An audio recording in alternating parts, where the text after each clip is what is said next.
Welcome to the Hot Young Designers Club podcast. I'm Rebecca Plum, your big sister. And I'm Shaun, your GBF. We're not that hot or that young, but we believe it's a state of mind that helps us build adaptable and profitable businesses. We rely on the support of our design besties to get through each day. So let's explore the emotional, practical, and humorous sides of being interior designers. Welcome to the club.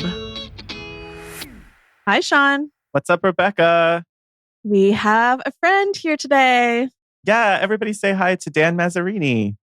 Hi, guys. Oh, that's me. Yeah, that's you. I'm the friend. Hi. Hi, Dan. We're so excited to have you here today. Thank you for your time. Such a pleasure. This will be fun, guys. Yeah, so we've had you on our list, and then we were at High Point in October, and Shaun was like, I think that's Dan. I see a tote with this brand on it. So we literally chased you through the big hall and attacked you. It was kind of embarrassing. I thought it was wonderful. Listen, I love having a stalker out there. I really appreciate it. Leave it to me. I love it. Shaun's so good at it. I was there with someone on my team, and you actually cut up to her and tapped her on the shoulder and just go, him? To me? Like point and go, him? And that's how we got introduced. So, I mean, a real meet cute, right, guys? Yeah, it was so cute. Yeah. So we got a little warm intro with you. I'm renowned for sliding into DMs and introducing myself to people that I don't. I'm shameless. It's a real thing, though. Like you can really introduce yourself in a very casual way. And we always tell people, and they do it when we were at High Point. It happened to us too, which is amazing. If you see us and you recognize us, please say hi. It feels like, why are we doing this if we don't get to actually meet people, you know? Yeah. Please say hi. Please help carry my bags, whatever it is, right? Okay, Dan, can you tell us a little bit about you and your background, like a quick little summary of what you want to share? No, I'm Dan Mazzarini. I founded a company called BHDM Design over 11 years ago now. Which is awesome and wild. And we are kind of full service interior design across commercial and residential. So what started in retail design evolved into hotels and restaurants and single family and multifamily. And now we're at this great sort of moment where all of our different kinds of business interact with and influence each other. So everybody wants their hotel to look like their favorite house and their home to feel like their favorite hotel. So we get to kind of blend that for all our clients, which is really fun. Goals. Yeah. That's amazing. I feel like that overlap has started to become even more apparent recently of homes feeling more like a really great hospitality environment, but then also hotels trying to embrace that less of a giant like mall setting and trying to feel more like high-end residential or like really an escape and an experience for people. For sure. And I think it's, I think there was such differentiation at one point between you live here and that feels like home and you're traveling for work. And now it's kind of a new generation of traveler. So I feel like people want to feel at home even when they're in a home away from home. So yeah, it's been a really fun transition and kind of this big blur and glob of all the different kinds of work we do.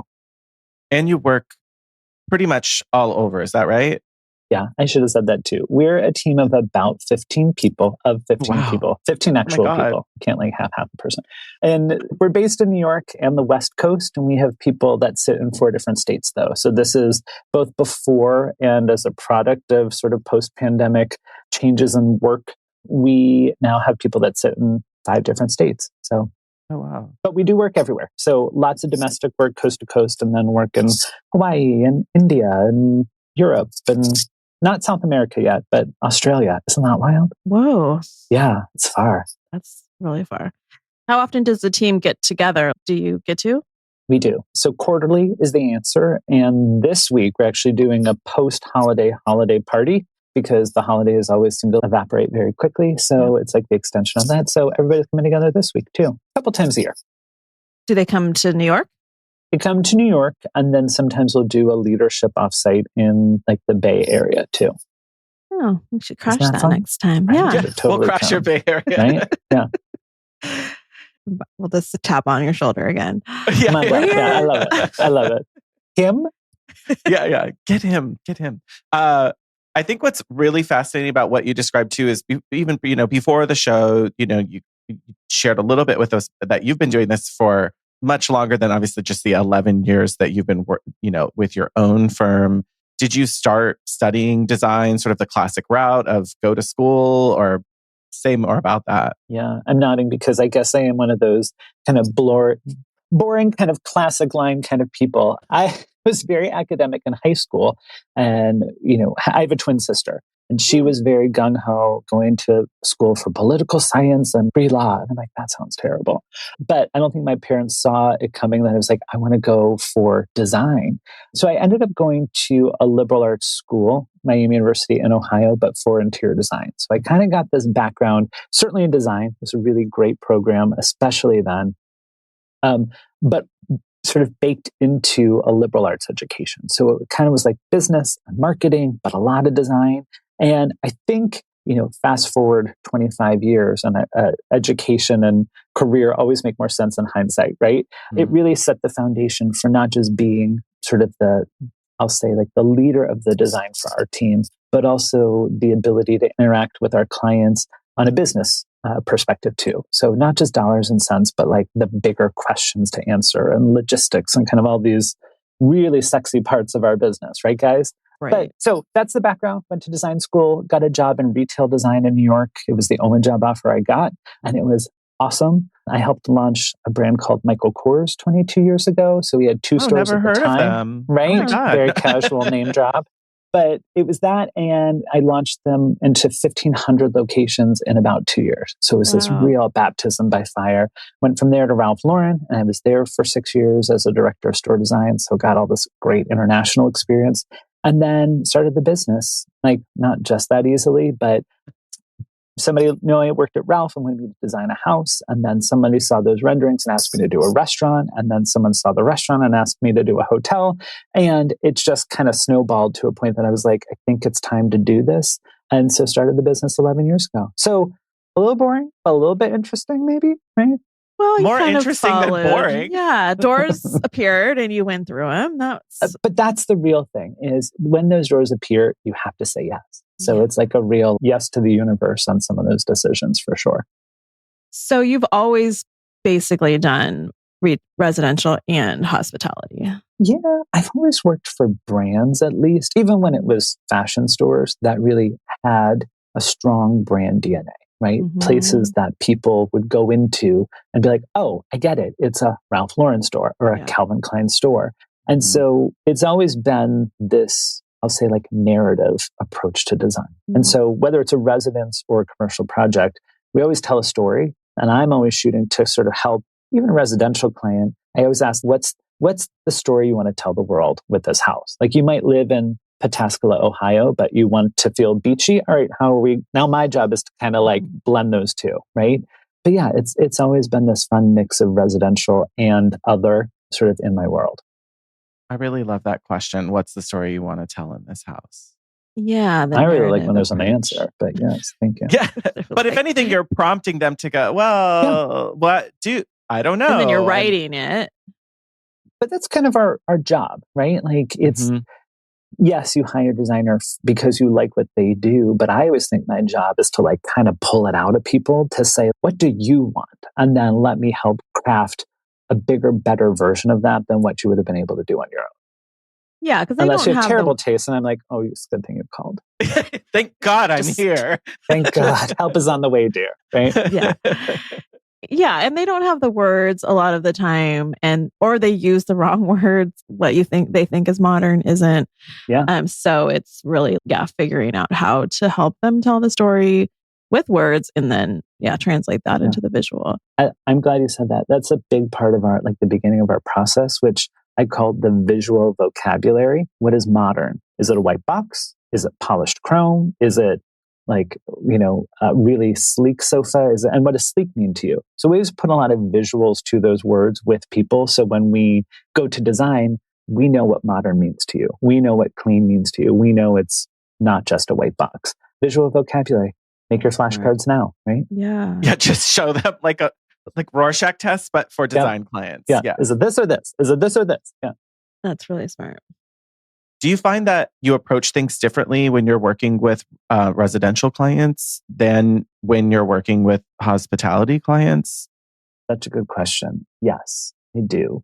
Not necessarily from what the process is, right? Because we always come up with the idea and then kind of build on it. And whether that is images and narrative and then room by room for a house, or bar, restaurant, lobby, guest room for a hotel. It all comes from that sort of main narrative kernel. But I describe it this way, like houses are just more personal. That's like the bottom line. It's they don't get to do this all the time. We do, right? We get to do this for lots of people in lots of different ways. So they don't get to do it all the time. It's their money and it's ultimately their dream. So there are some people that want to hold on to stuff more tightly in residential for sure.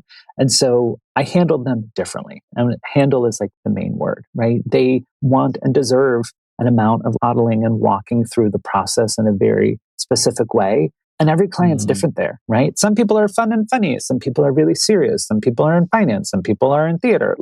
You just need to read the room. And I think we handle those residential clients just in a different way. When it comes to our commercial work, I'll go back to retail, like fashion brands. There's a DNA, right? If it's white and camel and Macassar ebony, that meant Michael Kors. Okay, great. That's what those look like. You know what a Ralph Lauren looks like. So there's often a personal nature of those residential projects.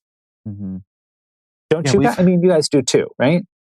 I mean, there's a lot of hand-holding, and I'm not saying, it's like also learning how that, particularly like clients need, I feel like, a lot of time to digest things, especially when you're bringing something new or interesting or challenging, or they had a vision for something, but yet you heard them describing something completely different. And you're like, okay, but what you're saying is something like this.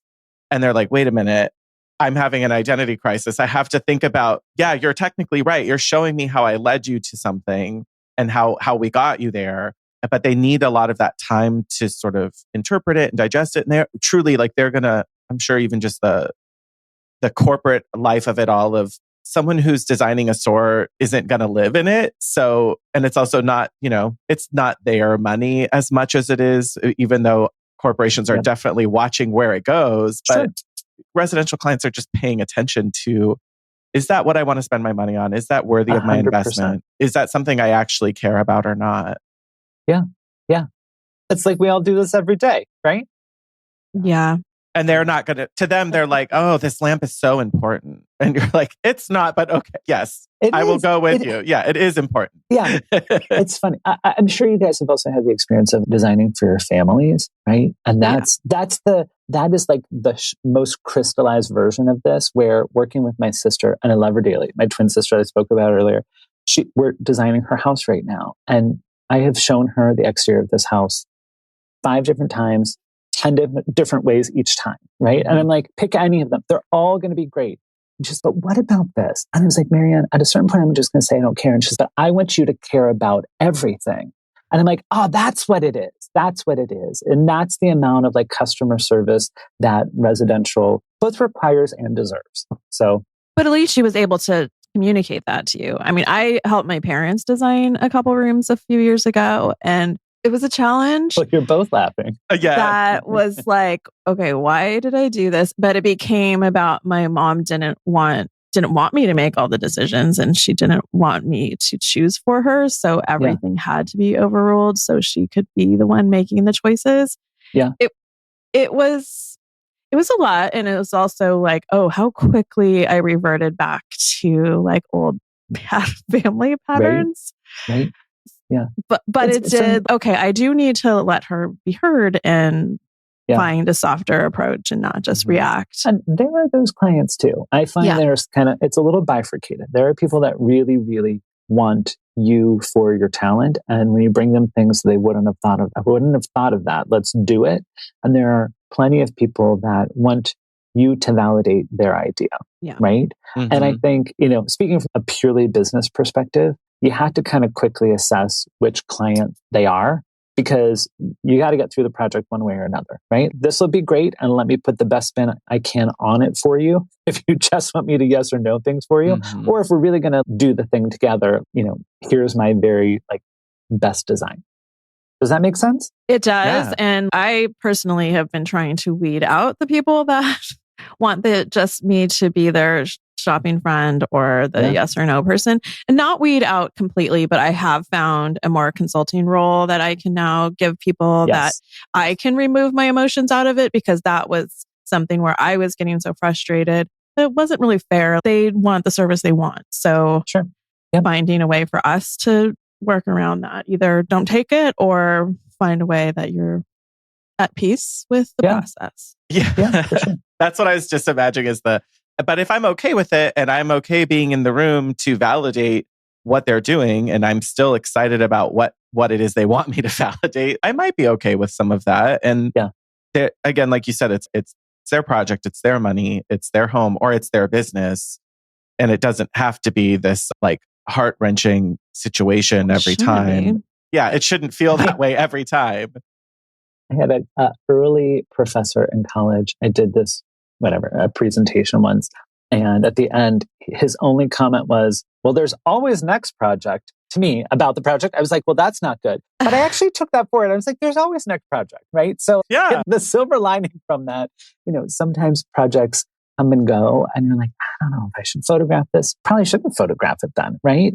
But sometimes we do that work. And 20 years in, I've done plenty of work that I'm really jazzed and excited about. And then there's been a bunch of work too that, you make other people happy and you let them go on their way. And it all goes into one big pot, right? It all becomes like the way you pay people, the way you make the business function. I did hear recently, I was on a panel somewhere, and the woman sitting beside me said this line though, where she said, the work you take today is your portfolio of tomorrow. Mm-hmm. And so I want to be real clear here. Like, you have to steer your own destiny as far as, what the story you want to tell the world will be, right? With the work that you present. And yet sometimes you got to pay the bills too. And so it's like walking this line between what you take and what you don't, and what you promote and what you sort of make people happy with. Mm-hmm. So being this far into your business, how often are you surprised by that? Or are you eyes open now from the beginning? Okay, this one's just a pay the bills project. They're fine, whatever, but we're not going to shoot it. Yeah. Do you know that going in? I'm going to tell you guys, I'm not the best at that, which is kind of funny because I'm the business owner and gratefully things have gone well for our business. But the way that I've had the best success with this is now I have an awesome team who helps me vet people, who help me meet the client. And they're like, they're going to be great. We totally want to work with them. Or when they leave the room, they're like, just going to give you the eyes. And I'm like, I see what you're seeing. Yeah. And it's a good thing. And it's on both sides. It's both like residential and commercial. If somebody has the budget to do the right thing, we certainly can squeeze a lot of juice from a lemon, but it's like, how do we do this? And I just want to make everybody happy. Like I said this on that same panel where this woman had that great line. I just want to make everybody happy. So I have a hard time saying no, and I think surrounding yourself with people that can help you see the right answer has sort of put me on a stronger path to success with that.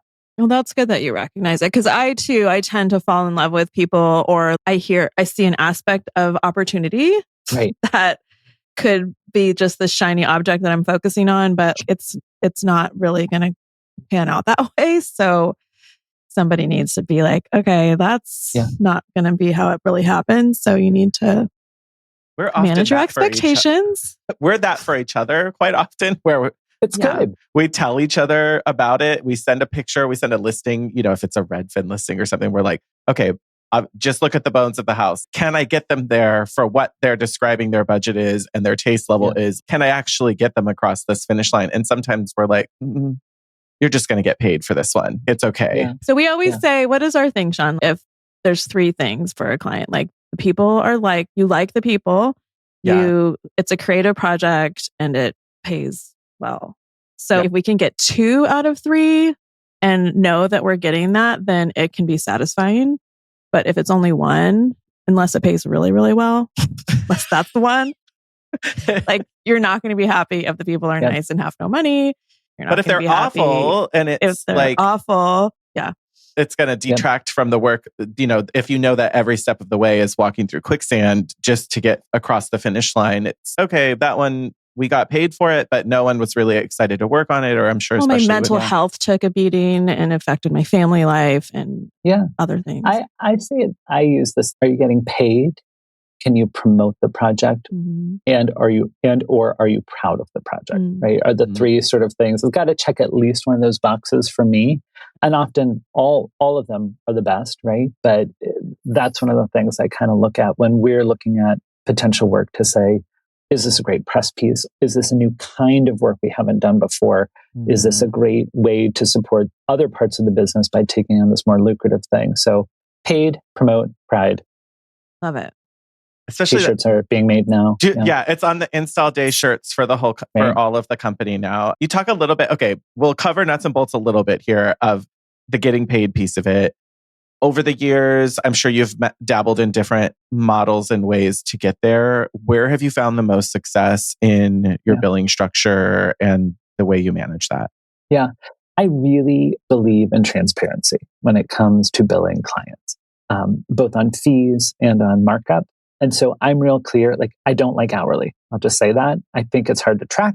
I think it's inconsistent. I think you can put in 100 hours in a week and a client's, what do you mean? That shouldn't have taken you that long. So I don't like the potential conflict there. We work in, stay with me, we do a flat fee for design. Let's call it concept at the beginning of a project, typically for residential. And then we flip to a monthly plus markup. So, and this goes, to the client, I'm like, we're going to spend 8 weeks on concept. Your project should take 10 months. It's going to cost you X for a year to work with us. And if it costs you 14 months, you know how much that's going to cost because it's just 2 more months.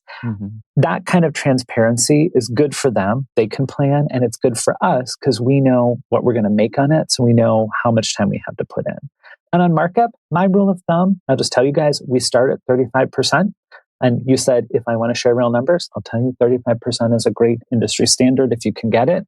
And when we are able to charge clients that, I tell them, we've done the math over 20 years of work. Our clients end up paying across the board about 6% more total than what the retail value is. So I always say to them, I'm like, if it's worth 6% for us to handle, manage, order, design, spec, deliver, install all these things to you, that is the value of the markup. And honestly, people get it. And I'm like, I always say to them too, a complete project is what I want. One table that costs $100,000, that doesn't do shit for me, right? Because I'm like, that doesn't go into press. It might go into payment, but it doesn't, like, I'm not really proud of an incomplete room, and I can't do anything with that. Right. So I would say, give me your budget, and the budget I'll hand back to you will include tax, markup, delivery, everything. There's no hidden here. So long-winded answer, but transparency is key for me. And we do a flat plus a monthly plus markup. Now, there's so much about the predictability that you mentioned of just making it easier for clients to understand what they're getting into, especially with, like you're mentioning, if these are like whole home or very long-term projects, they need to have their eyes open when they're going into something like that. But I think you can scale it in to the client who's doing 2 to 3 rooms. You can scale that same strategy in because they're probably even more conscious of it. If they're trying to do something smaller scale, they want to be even more aware of where their investment's going. Yeah. And we will do those, bathroom renovations or a couple of rooms in someone's house. And more are, I would say post-pandemic, in a world where money is more expensive now for people, we're seeing people who are like, I did some of this, but it's not done. Can you come look at it? Just walk through the whole house. I need 3 things there, 4 things here, that whole room, and I want to make an office here. It's this kind of mishmash of things in a way. Do you guys get this too? Yeah. Oh yeah. It's like the a la carte sort of, I want the tapas style design. Yeah. It is like the supermarket sweeps of designing for sure. Right. And I love it, but we work with people the same way. I'm like, give me your budget, and I want to deliver this to you in 5 months for this amount of money. And if we're ready, but you're not, and it takes 6 months, you're going to pay us an extra month. I think it's fair, and I think it's an incentive for people to make decisions, and it's incentive for our team to get this project done. So that's how we work. And you're giving them a minimum amount of months kind of that you're thinking it's going to take? Yep, we do. And how do you structure your team around that? Like how many folks are working on each project and what are their roles like? Great. So we've recently, like in the past 2 years, we've brought on a full-time procurement person who handles both our commercial and our residential. And what that has freed up is our designers to do the design work. And so while our designers might build the budgets, we build this as like a two to three person team, right? And if you count me as a person, I guess I'm four. But we have a director of residential, we'll have a junior person with her, and then we have our purchasing person too. So designers be designing, right? Mm-hmm. And sort of supporting that work, and then purchasing does purchasing.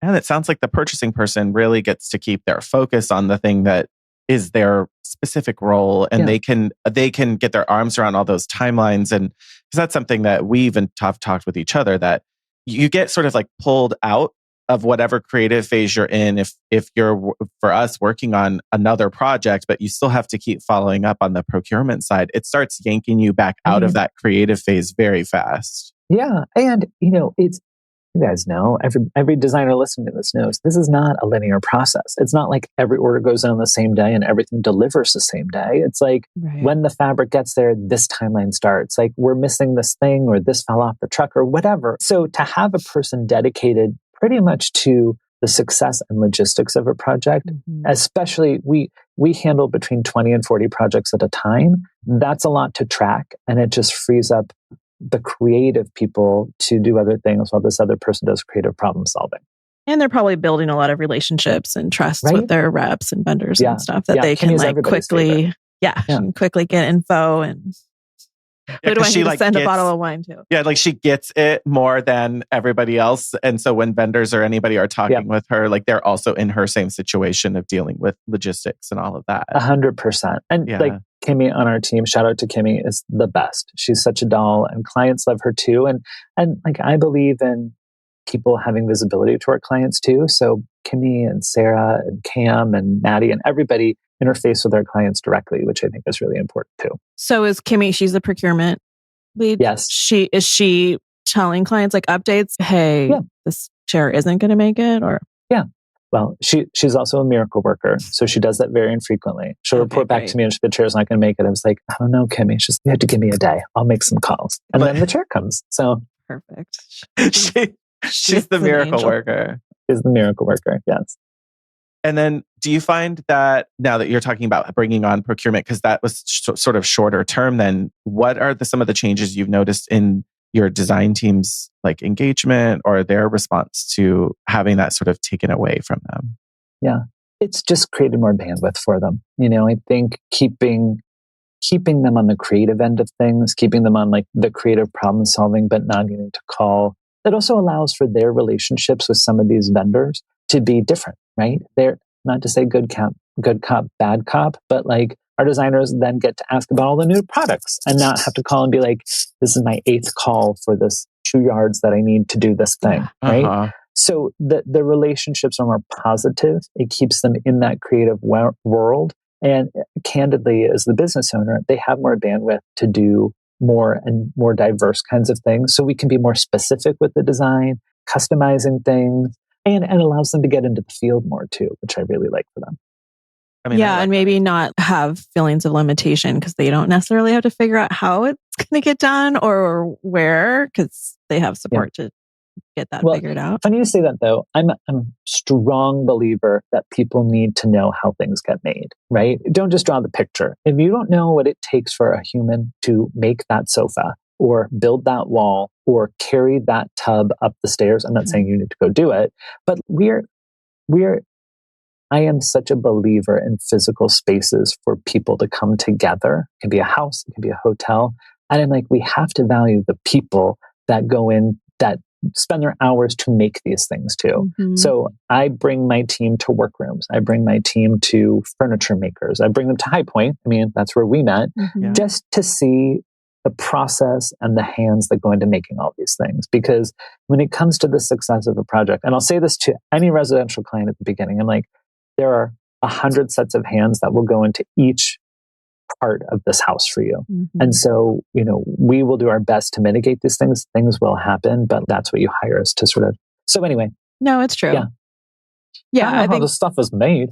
How the sausage made, right? Someone just makes it. It's true to know. And then it helps inform like future ideas for sure too. Hey hotties, we're taking a break to talk to you about Mo's Home Collection. Look to Mo's for their full line of furniture and home decor that will give your projects that perfect blend of relaxed and modern vibes. And the in-house design team at Mo's has created elevated and design-forward creations from across the globe. As designers, we appreciate that they focus on quality while bringing unique and new styles that infuse life to our projects. The Mo's website also makes our lives easier as designers with high-quality product photography and up-to-date online inventory so you can source quickly. Mo's is a no-brainer to help your business grow with no order minimums and their low freight costs. And you can expect something new at each market where they introduce more than 300 new products, so be sure to visit their showrooms in Las Vegas and High Point. Great news! Podcast listeners can save an extra 10% off their purchase using code HYDC10 at checkout. So register for your account at moshomecollection.com today. Hey, Shaun, I don't know about you, but Pinterest has been on my to-do list of I got to figure out how to use it again for literally years. It's definitely one of those things that if you've just been using it as a brain dump location, you're not using it right. Yeah, Pinterest is not just for inspo anymore, although that's still there.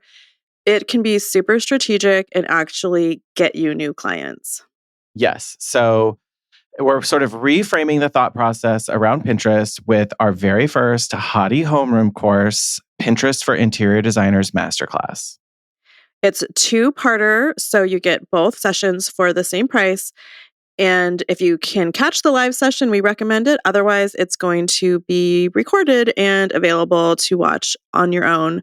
But you also get 2 workbooks that really are going to show you the step-by-step of everything we talk about. Yes, and we've partnered with our Pinterest expert, Leah Reiner, and she's really power-packed the courses so that way you can optimize everything that you're doing to make Pinterest work for you to drive new traffic and help generate more leads for your business. You're not just listening to us talk about blah, blah, blah. Here's why Pinterest is great. Yes, we have an actual expert who does this day in and day out, and she's going to be showing us all the details and how-tos. Yep, you got it. How to find trends, how to put them in captions to get people to read them. And probably the best part for me was realizing that Pinterest pins stay active for months, sometimes years longer than what the Instagram algorithm does. And you don't have to show up and show your face like you do on Instagram. I know some of you don't want to do that. So it's a way to get yourself out there without getting yourself out there. Exactly. So head to shop.hotyoungdesignersclub.com and learn more about our Pinterest for Interior Designers Masterclass. See you there, hotties. So I'm curious now that you have all these wonderful helpers and support folks, how your role looks now. Yeah. So those 20 to 40 projects that I mentioned, I look at all of them. Mm-hmm. And so it's with a lot of pride that we've kind of raised this team that I can see it and bless it and know that people will run with it. My primary role is setting the vision, reviewing the work internally, and then selling the work to the clients. You know, for years and years, my one of my main roles, if not my main competency at Ralph Lauren, I bought all the decorative and then I would go and install it all. So I would be on a ladder hanging the art or building the table, whatever it was, right? A lot of hands-on stuff.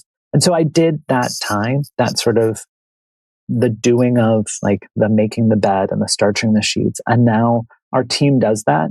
So my role is making sure that the big idea is there, that that the team is putting out the best work that we can do, and ultimately that the client signs on and is happy with the final product. So would you... I really just described like quality control, didn't I? No, you described creative director. Creative direction is what, yeah. I heard creative direction. And my hope behind that is that means that you get more time for yourself and your family and your own sanity. But that's more of a question than a statement. Yes. Over a cocktail someday, we'll talk all about that. So yeah. No, it does happen. Yes. It does happen, but I'm 11 years into this business. And so I would say it's been in the past 4 that cadence has really changed. And that's been a really good, positive outcome for everybody too. So we as we kind of mentioned before we started recording, we like really kind of pragmatic advice. So what does it look like? Like, how do you actually establish a vision for a project? Are you using Google Slides, like literally, or are you just like talking or showing reference photos to your team? So we believe in the entire Google suite of products. Google, I feel like I'm on NPR. Google is a client and sponsor of ours. Yeah, that would be great. But really, especially, we signed on with them prior to the pandemic, and it changed the way we work. This cloud-based way of having people in the same documents at the same time, which is not your question, but for any designer out there just getting started, build it on this. You don't need InDesign. I feel like my Adobe friends are probably going to be mad at me, but this is a great free tool for people to use. We always start with the narrative and the visual vocabulary and the user experience. So I'm kind of blending residential and commercial here, but whatever the narrative is, we're just finishing a restaurant now that is a tapas restaurant in New York. And they were like, well, it's this and it's got to feel old world, but we want it to feel New York. And so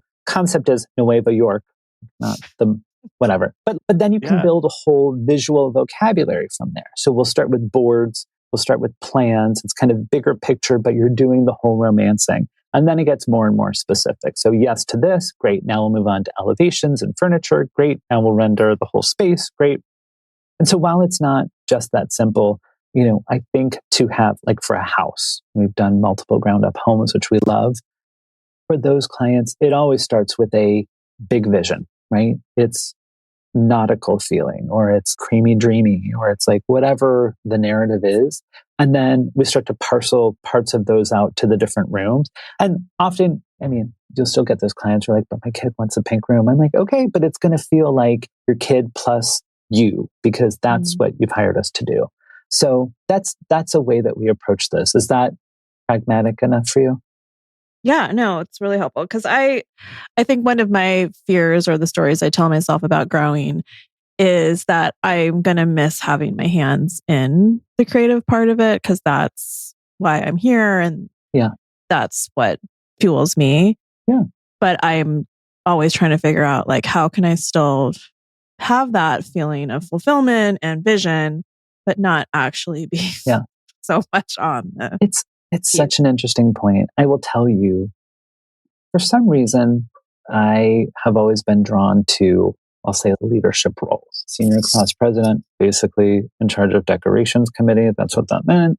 Like whatever it was. And so I was always happy to rally the troops, right? I don't know why that just kind of came to me.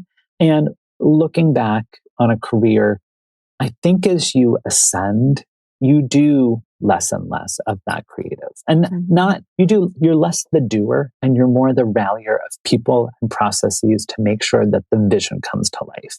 And, that's really pragmatic information, but I think it's the reality of that ascent, which is like, you have to, in order to deliver more or better or higher quality or faster or any of those things, you need the people behind you to push that vision forward. And so it's about setting that vision, but making sure those people have what they need to deliver that too. So I'm here to support you, Rebecca. Like, you can do it. And you don't do less creative. It's just a different kind of creative. Yeah. In a way you're doing more, right? Like, you're working on 40 projects instead of just 2 that you could if you were doing it all. Yeah. And maybe if I can silver lining this for you, like, I don't do the purchase order writing anymore. Like, I don't do the, unpacking of the pillow thing, but everybody gratefully rallies behind the vision. And I get to be there to say, that's the vision. That's not the vision. We're not going to show that pillow. We are going to do this. Take that out, get a different plant. That's what the role evolves to. So are you still on installs? I still go to installs. You're not on the ladder, but... I'm not kidding you. I'm not on the ladder as much, but if I got to get on the ladder, point of pride, I don't ask anyone to do something that I wouldn't be willing to do myself. Yeah. So get on the ladder, like stuff that pillow, or, I happen to be a particularly good art hanger. So hang the art. If that's what it takes to get it done, I love, it's the whole, like, everybody helps take out the trash type of, I'm sorry, we all have to do something like this. And when you go home, most of us still have to do that ourselves too. So why wouldn't I do it in my office or with my team or with like project installs? And it just has to get done one way or another. Yeah.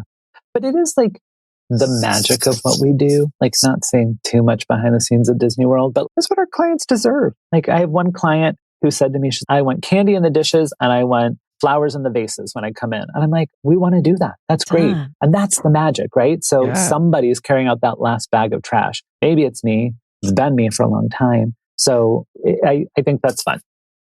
I think it's what you just said also helps reconnect with this idea, because we do get so caught up in the process and the like wheels turning of it all. And I know that that's like personally a place where I was leading into the end of last year, where I have to have those reminders built in of who I'm doing this for and what we're trying to create and like how they're going to live in their home. And this is going to be, for most of these families, this changes everything for them. It's going to make it easier for them to spend time with one another. They're going to look forward to spending time with one another. They're going to have a place of safety or refuge. Like all of those things that we're trying to fulfill, like it's really easy to lose the impact of what we're doing, even though we're not like curing cancer, but we are changing a lot about the way they live and making life better for them. And it's really easy to lose sight of that.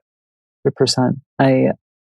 In like my most romantic writing that I get to do about questions for press stuff, I always say, we are the people who build the backdrops for people's lives, right? We are the people where your wedding reception takes place, or you bring your baby home, or you have that big birthday party, or a great holiday morning. And it's this beautiful thing that we get to do for people. And it is hard in the day today. It's sort of like, how can I stay excited about what kind of, liner you want in your drawers, whatever it is. But it's a really fun responsibility. It's a fun job.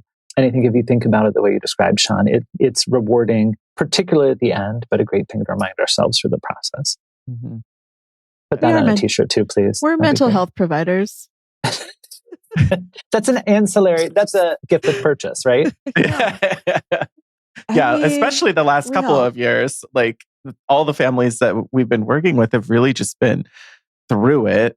And their lives have changed dramatically. And then, everything around them has changed. And I feel like those shifts and changes continue to happen, whether it's their work is changing or the way they're interacting with their children is different. And all of that, school is different. And I feel like we are uniquely observers, but also participants in that with them. And it's a really weird place to be sort of in between. I can help you, but I really can't on some of this stuff, but I'm still here watching it go down and holding my hands up sometimes. I don't know what to do, but I'm here to support you if I can. And we can't always do something, if it's related to design. And meanwhile, their kids are having to do school remotely. But you do the best you can. And designers are always observers, right? Mm-hmm. So we see the thing, we do the best we can. And then you better take that picture, right? Yeah, it's definitely like, it's this, we host, we call them hottie hangouts. They're group members of our Patreon, and they're like our most loyal hotties. But we have talked about this idea of, but how are people really getting those pictures, and how are they doing this? And a common thing keeps coming up among most designers that we've been able to talk with on the show of, oh yeah, we're still running out getting last minute stuff to take a picture with. We're still filling in the gaps with stuff that won't be installed on a project. We're still trying to make it fit, the through line of our portfolio, even if the project, sans styling or sans all those finishes, doesn't really kind of look like ours. We're like trying to create it so it can look like it and art direct it until it does feel like it belongs in our portfolio. Because we do need that credibility to get the next job. And for what it's worth, I totally support that. I mean, I've been on shoots for national publications where they know it's going to be a cover, and they'll send in their own dishes, or they'll be like, we're going to swap out that art with this because it's going to be in February and not November, or whatever it is. Yeah. And so learning from that, I sort of look at, you're documenting this project one time, right? And so going back to what is the story you want to tell the world, and sort of being the director of your own destiny on some of these things, changing out, making something styled to look the way you want it to look for a picture is the exact right move. And it's not something that you do to offend the client. It's something that you do to make other clients happy in the future. So I totally support that. No, we're not asking them to repaint the room. I mean, well, I mean, I haven't Sometimes gone that far, but I've thought it before. So. yeah. Or you're like, oh, I wish that light fixture wasn't there. And then you just tell the photographer, okay, we need to shoot around this one thing. Right. That is not just, it doesn't need to end up here. And I'd love it if we could photograph all of the spaces completely. But sometimes there's stuff that just doesn't make the final cut. Crop it out when in doubt. So what do you think the most challenging part of the business is for you or your team? Right now for me, it's forecasting, right? Residential in particular is such a challenging thing to know when your next residential project's going to come in because, in the commercial world, I can approach hotel brands. I can approach fashion brands. I know who to talk to on the marketing teams to say, keep us in mind, and I can circle back. Mm-hmm. In residential, I'm not going to go door to door and be like, I love your house. I'd love to do the inside. Do you know what I mean? So you put yourself in those places where you'll meet the right people. But I say forecasting is always a challenging thing. And then when it rains, it pours, it seems, right? So it's how do you balance, for me, like the talent that you have with the team that you have, and then being able to support the clients that might walk in the door. So forecasting is always a challenging thing. Yeah, for all of us. What do you guys think the most challenging part of the business is? It's a tough question, right?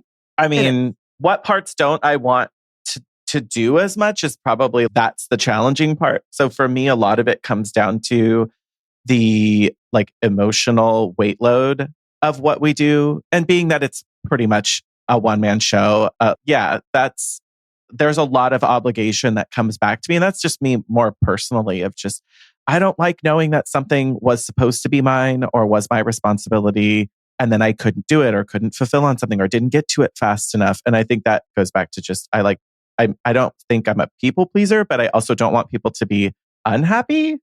I'm okay if they're just like, oh, cool. Yeah, he got to that email. Great. Or, oh, we made that decision about, it didn't feel awful. I didn't have to wait too long to make that decision with them. But I just think that that's part of, I personally just have a really internal sense of responsibility and accountability and not wanting to let people down. And that extends into my personal life. And I find that that's something that has grown more and more as my business has grown. That, I don't know if I like how much weight comes down to just me in the long term. Because I'm taking that home, or it does wake me up at night, and I don't want that in the long term. I want to find a way to balance that and mediate it. Yeah, that's a lot. It's a lot, no matter the client, right? So, right, exactly. Rebecca's is probably going to be different. But. Well, I mean that too. I do think though it's projects that I can't see through to fruition. I mean, like the emotional side of it for sure has impacted me, and I've talked about it a lot on the show. But yeah, just not getting that completion, not getting the candy in the dish. That's amazing that the client knows that that's important because it really and truly is. Yeah. They can walk into that room and use it and you can photograph it. So it's like that balance of like me trying not to just feel like a greedy pig that wants her photos, but also like the room's not done. Like the clients aren't going to feel just this is an amazing experience because the walls still echo. Like there's the window treatments didn't get done because they didn't have the budget or whatever. So that happened a lot in the last couple years where there's been a lot of like just that top layer that just didn't happen. And I'm trying to find ways to talk about that a lot more upfront, have my expectations be really clear and why it's valuable to them. That's the biggest. Yeah. And it is. So, well, isn't this productive, guys? Now we know what to talk about with our clients. So, yeah, there's so much more like pre-planning that goes into it than I realized, before starting, because design school didn't prep me for any of that. And then my internship doesn't really, like none of that stuff really can convey it until you are the one holding it and making sure it gets done and realizing, oh yeah, I really need to lean in on that in the first conversations. Like you have to have a lot of those, no, but really, I need you to stop and hear me here. This is going to be very important. It's going to be painful later if we don't. Like we need to put our time and energy into it and making sure, like Rebecca said, like they can see the benefit and the why, because I don't know if I think it's just natural for people to question or to want to know how do we get from one point to the other? They just don't understand how the first domino that falls in the very early stage of a project is going to, hit the one at the very end. And sometimes we don't even know how we missed that. Like at the end, I still find myself going, where did I miss something on this project and how can I avoid it next time? And we can't predict or know. Things happen in people's lives too. And that's sometimes part of it. But I don't know. Yeah. But just changing the floors and the wall color is not going to miraculously make your room feel complete. So it's really kind of like selling what a completed interior designed room entails. It's a lot of stuff. Yep. Yeah. Even for a minimalist. It's stuff. Exactly. Dan, you talked about forecasting a little bit. Where do you, as far as like getting projects, where do you find that people are finding you? Is it on Instagram? Is it through word of mouth? Is it all of the above? Yeah, you kind of hit them all. Instagram, particularly 6 years ago, was a really good driver for business for us, especially in the residential space. So I would tell people, still promote your work there. Pinterest and press are other ways that people are finding us. Mm-hmm. And then I would say to like friends who are like, how am I going to meet a guy? I'm like, go to places that you have common interests in. If you want to meet a client that you want to do a country house, go meet people in the country. Mm. So you had to put yourself in the places where those people are. But I would say the social world is still a great place for people to find you and connect with you. DM really quickly. So that's a great way for people to connect. Mm-hmm. Yeah. I feel we've seen, I think for both Rebecca and I, we see a lot of our inquiries come via Instagram, where that's just how people are connecting with work and finding work, but that it's like all your eggs in one basket sort of idea. And this topic of networking and being where your potential clients are has come up in other episodes. Like we did an episode with Ali Faulkner where she mentioned the same thing of, I need to be out at stuff. And it's maybe not your typical like networking event, but it's where people are at, even if it happens to be like the local bakery in the neighborhood you really want to get another client in. Yeah. It's just making sure you're there. Once you build that base, then people call you coast to coast, right? Mm-hmm. But if you want Northern California work, you got to go after that press or those hashtags or those places or that bakery in St. Helena, right? Mm-hmm. Go meet those people. So yeah, I really believe in that. And I guess I should say that I believe in manifesting it too. Put yourself in that place and then you gotta promote that in that way too. And starting with knowing where you want to be. Like you have to know you want to do the work in St. Helena before you can go there. So I think like all of us can spend time really thinking through our ideal clients and areas and start, manifesting. It's a good time of year to be doing that. I'm going to go sit in my little bakery with plans and swatches and really like pretend designer, like so people can know exactly what I'm there to do. Awesome. Yeah, so it's Reese Witherspoon in, what is the one? Oh, Legally man. Blonde? No, where she's an interior designer and she lives in a Spanish owl house and... Oh, it's the one. I know it is. It's Nancy Meyer's daughter directed that. Did you know that? Yeah. Oh, shoot. We'll get it in the program notes, everyone. Nancy Meyers, we love you. I'll put a link to it. Oh, it's Home Again. Home Again. Nailed it. Yeah. Okay. Well, this is very hard-hitting news that everybody needed, but... Well, Dan, can you tell us what the future holds for you and your company? I really wish I could. But I will say we ran into each other at High Point. We're manifesting product this year. Mm-hmm. And so we're doing some private label product, sort of we'll design and we'll make. We're looking for some licensed product with people. And we're still coming at you with projects coast to coast. So we've got 3 hotels in California, a bunch of work on the West Coast and the East Coast, and a lot of mountain work right now. So think ski resorts and ski homes. So our next call, I'll be wearing some sort of great cowboy hat and like shearling coat or something, I'm sure. So. That sounds amazing. It's the full arc of Yellowstone core is coming around now. I don't know if you've watched it, but it's people talking about like Montana and the Dakotas and Idaho and all of these other places. It's just getting like more prominent. It's like the return to the American West. And people want to live their fantasies of like Low tax rates. It's definitely finding low tax rates for sure. Perfect. You talked a little bit about product, but you also have branched into Archive by Dan Mazzarini. And can you tell us more about how that came about and why? Yeah. So I've always wanted to be a merchant at heart, I think, like from days of playing store with my sister. She's getting a lot of airtime on this podcast, guys. I have to tell her. I was at playing store. I've always sort of designed product for all these different brands that I've worked on, from Ralph to Michael Kors to Calvin Klein, and then for each client's home. And I think working with so many brands and then having people ask you as a designer, what's your style? Having designed so many different styles. Mm-hmm.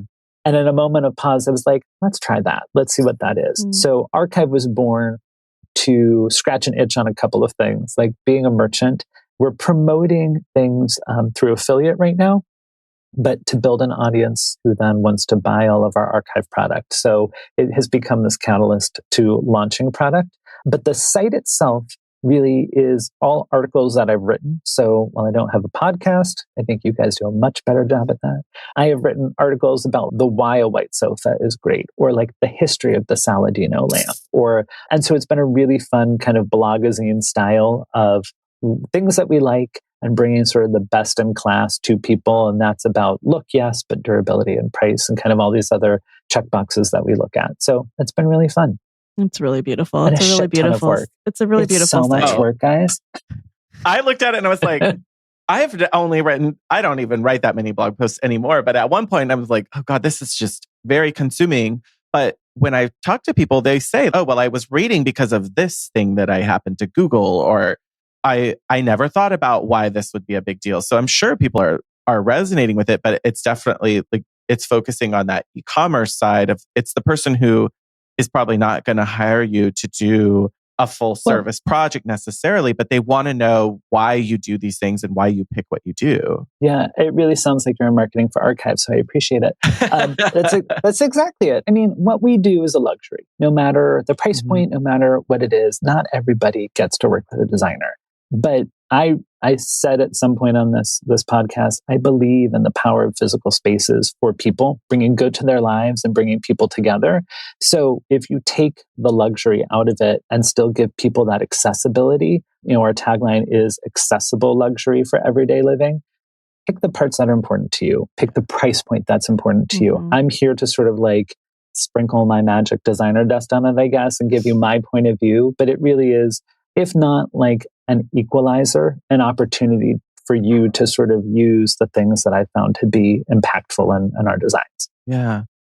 It's beautiful. There's so much there that like I could just see in so many projects. So there's also a lot of versatility in it that I think is really cool, that it's the client who probably finds your Instagram, follows stuff, isn't quite sure how it fits in their home, but they can search through and sort of go, oh, this kind of looks like me, or this feels like me. And they don't have to feel like they have to, oh, it's an all or nothing type of game. I either do the whole room or I don't get any of the good looking stuff. And it lets people feel like they have an ownership in creating their own home and pulling things together that feel like them. So well, Dan, thanks for that. I know. Thank you so much for your time. I know you've got another thing coming up.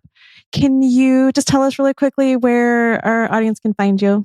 Oh my gosh. Yes. Honestly, social is the best. Instagram at Dan Mazzarini, at BHDM Design, at Archive by Dan Mazzarini. And I think you do have to spell it all out. But those are our best ways. Our work is on there. Our contacts are on there. I would say my DMs are my only zero inbox. So I can't wait to hear from you. But our websites match all those two, guys. So we'll put them all in the show notes for everyone to find you. We'll put everything in there. Thank you so much for being on the show today. We really appreciate it. It's so fun to be with you. You're both so fun. And I'm excited to see what's next for you guys too. So I'll keep listening. We'll stalk you at the next market. Yes. Yeah, I'll see you at Spring Market. Sounds great. Awesome. Well, until next time. Stay hot, designers. Thanks for listening to the Hot Young Designers Club podcast. For more on what we talked about today, check out the show notes. Your support helps us grow, so share with your design besties. And subscribe and leave a review on Apple Podcasts. Our conversations continue on Instagram. And be sure to download our monthly resources on our website and our Patreon.